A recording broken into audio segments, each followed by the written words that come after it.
โอ้เมื่อคืนก็เอาต้นแอปเปิลลงถุงสักค่ำเลยนะครับวันนี้ก็รอบนี้น่าจะได้ถ้าเอาไปลงไร่จริงๆน่าจะอยู่ที่2 ไร่ได้แล้วนะครับเพราะว่าต้นนี้ต้องรอเสียบยอดอีกนะครับเพราะเมล็ดก่อนเพื่อให้ต้นเขาสมบูรณ์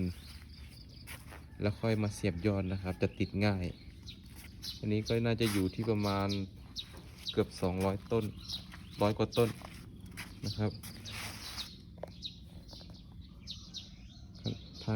นั่งทำไปเรื่อยๆหลังจากเสร็จงานนะครับเพาะเมล็ดแล้วก็เอาไว้เสียบยอดนะครับนี่เป็นต้นแอปเปิลทั้งหมดเลยเดี๋ยวก็ถ้ามีแบ่ง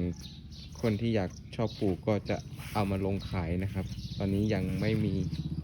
นะครับกำลังเร่งทำอยู่